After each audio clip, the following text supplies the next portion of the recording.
लालू जी के एक सुपुत्र वहाँ माला पहन कर खुशियाँ मना रहे हैं, स्वागत करा रहे हैं। यह मर्यादाओं का उल्लंघन है। जिसकी जैसी सोच है वैसी हुआ काम।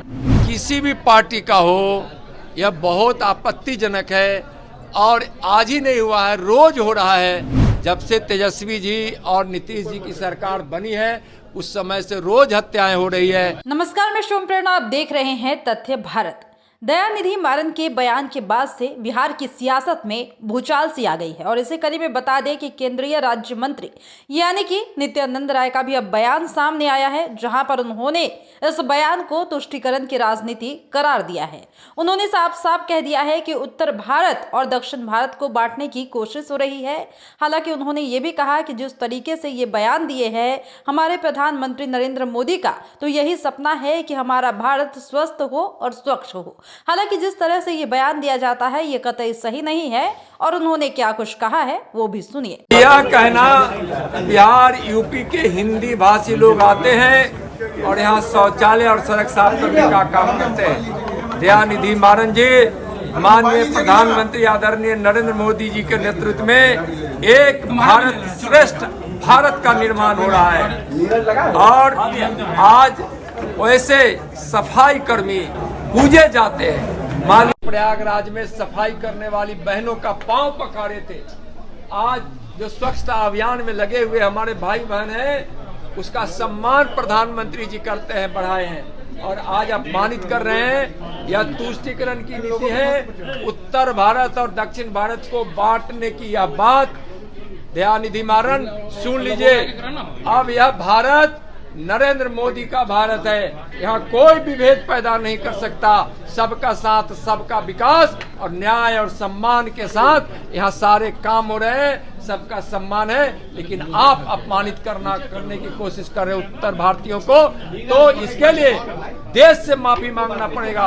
और इंडी गठबंधन के हम नेताओं से कहना चाहेंगे, पार्टियों से कहना चाहेंगे कि हिम्मत है तो दयानिधि मारन से जो वह आपत्तिजनक बातें जो कही है उससे उसका आप भी विरोध करो, तिरस्कार करो उसका।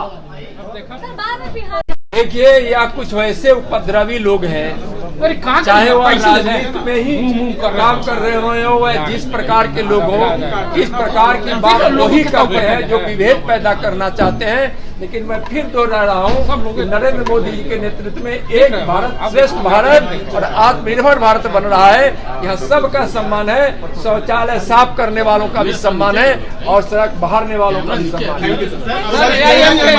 है। देखिए यह बहुत ही कोई नेता हो उसके आस व्यक्ति किसी जवान का 100 आया हो, लोग में मातम हो, वहाँ उनकी अर्थी जुलूस के साथ आ रहे हो।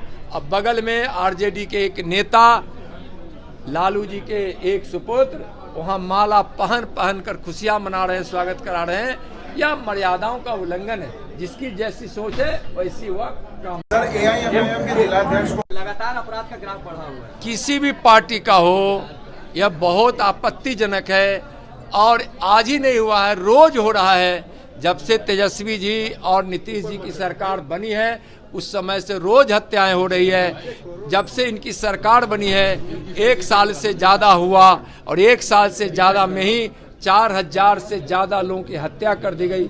खुलेआम अपराधी यहाँ घूम रहे हैं, गोलियों की बौछार कर रहे हैं, भय का वातावरण है, लोग का पलायन हो रहा है और विधि व्यवस्था बिल्कुल चौपट है। और नीतीश जी, तेजस्वी जी, कौन मुख्यमंत्री रहेगा, आपस में इसी में उलझे पड़े रहते हैं और बिहार चौपट हो रहा है, बदनाम हो रहा है। बिहार में बेरोजगारी बढ़ रही है, बिहार में भय का वातावरण है, बच्चे भी स्कूल जाने से कतराते हैं। तो जैसा कि आपने सुना कि नित्यानंद राय ने कई मसलों पर बोला है, जिसमें उन्होंने AIMIM के नेता की हत्या मामले पर भी कहा कि जिस तरीके से बिहार में राजनीति हो रही है, जिस तरीके से आए दिन क्राइम का ग्राफ बढ़ रहा है, इस पर अंकुश लगने की जरूरत है। उन्होंने ये भी कहा कि बिहार की सरकार को, प्रशासन को ऐसे मामलों पर गंभीरता से सोचना चाहिए, कार्य करनी चाहिए, क्योंकि सिर्फ राजनीति करने से काम नहीं चलता, इसके लिए जनता के हित में भी सोचना जरूरी है। फिलहाल इस वक्त की खबर में इतना ही, और भी ऐसे ही तमाम वीडियो अपडेट्स के लिए बने रहिए हमारे साथ और देखते रहिए हमारा चैनल तथ्य भारत।